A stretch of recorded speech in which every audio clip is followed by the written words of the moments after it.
Training കാലാവധി കഴിഞ്ഞെന്നും യോഗ്യരില്ലെന്നും പറഞ്ഞ് നഴ്സുമാരെ പുറത്താക്കിയതോടെയാണ് Kodungallur craft ആശുപത്രിയിൽ സമരം തുടങ്ങിയത്. സമരത്തിനിറങ്ങിയവരിൽ പലരെയും തരം താഴ്ത്തുകയും ചെയ്തു. ഇതോടെ സമരം ശക്തമായി.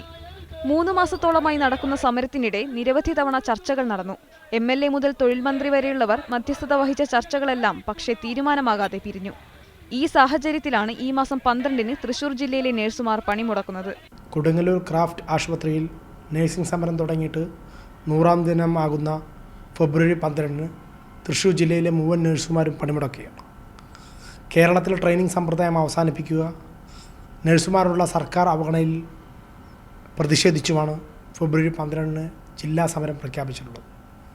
അന്ന് അത്യാവശ്യ വിഭാഗങ്ങളിൽ മാത്രം നഴ്സുമാരെ നൽകി മറ്റു നഴ്സുമാർ പണിമുടക്കിക്കൊണ്ട് കൊടുങ്ങല്ലൂരിലെ ക്രാഫ്റ്റ് ആശുപത്രി ഉപരോധിച്ചു. അതിനിടെ വിഷയത്തിൽ ജില്ലാ ഭരണകൂടം ഇടപെടണമെന്നാവശ്യപ്പെട്ട് നഴ്സുമാർ കലക്ട്രേറ്റിന് മുന്നിൽ നടത്തുന്ന അനിശ്ചിതകാല രാപ്പകൽ നിരാഹാര സമരം 7-ാം ദിവസത്തിലേക്ക് കടന്നു. ക്രാഫ്റ്റ് ഹോസ്പിറ്റലിൽ നിന്നും അകാരണമായി പിരിച്ചുവിട്ട നഴ്സുമാരെ തിരിച്ചെടുക്കണമെന്നതാണ് സമരക്കാരുടെ പ്രധാന ആവശ്യം.